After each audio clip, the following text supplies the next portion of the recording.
Hello everyone, welcome back to Sydney and Starlet, and if you are new here, welcome, enjoy the videos. So today, me and Sydney are going to be reading a little golden book, DreamWorks Shrek. So let's begin. Who's that? Shrek. Far, far away, there lives an ogre named Shrek. Shrek's home sat in a stinky swamp many miles from the nearest neighbor. No one ever came to visit, so Shrek spent his days alone, which was just the way he liked it.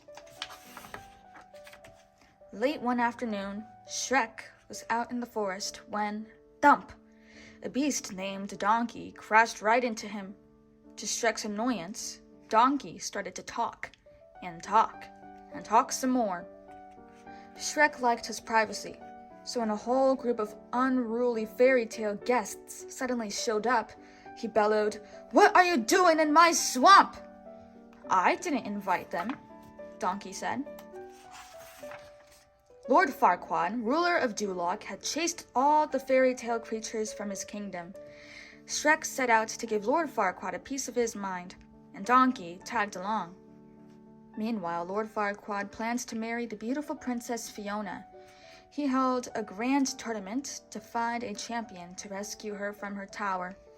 When Shrek appeared at Farquaad's tournament, the ruler ordered his knights to fight Shrek instead. But they were no match for him. Impressed, Farquaad promised Shrek that he could have his quiet swamp back if he rescued the princess. Donkey did not like this quest one bit, but Shrek was determined to go. So Donkey followed him through smoky fields, across the lakes of molten lava, and into a dark castle high on a mountain, right into the lair of a fire-breathing dragon. With one flick of its mighty tail, the feisty, flame-throwing dragon launched Shrek through the roof of the highest tower. Luckily, Shrek landed right next to Princess Fiona. "Let's go," Shrek said to the surprised princess. Donkey needed him. There was no way that Donkey could stand up to the giant dragon alone. Donkey indeed needed their help, not because the dragon wanted to eat him, but because she was in love with him. She didn't want to let Donkey go. Shrek was in no mood to argue. He grabbed Donkey with one hand and Fiona with the other, and they fled the castle. Princess Fiona was not all happy to learn that Shrek's noble quest was really to save his stinky swamp, not her. Shrek had never met anyone like Fiona. In a lot of ways, she was just like him. Surprisingly, Fiona had begun to enjoy Shrek's company too, but she didn't think he could possibly feel the same way about her, so she continued on to Duloc to marry Lord Farquaad. Shrek stomped off to his swamp, sad and alone. Donkey went to Shrek's swamp with the dragon to convince the ogre to go after the princess. Shrek realized he had made a terrible mistake. He had to tell Fiona how he felt before she married Lord Farquaad. Meanwhile, Fiona had a secret that would be revealed to the entire kingdom if the sun set before she received true love's first kiss.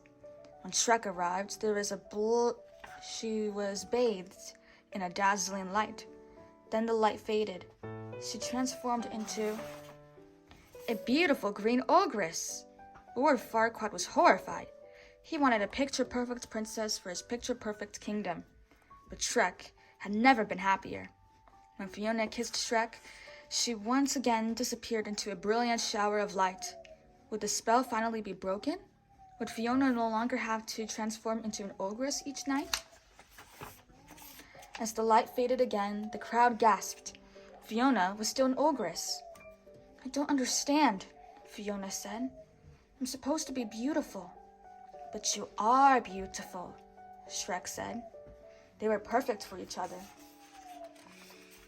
On a quest to protect his peace and privacy, Shrek had found true love and friendship instead.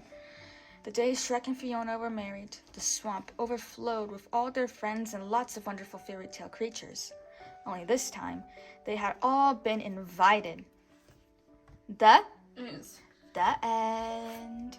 So that is it for today, everyone. Really hope you all enjoyed it, and we'll see you all next time. Bye-bye. Bye-bye. Pick out your favorite page.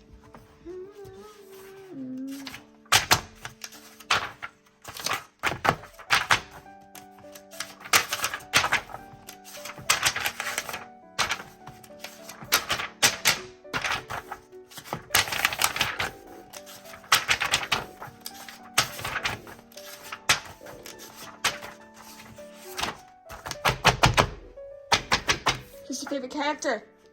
Quick. Shrek. That's a good solid choice. Bye-bye.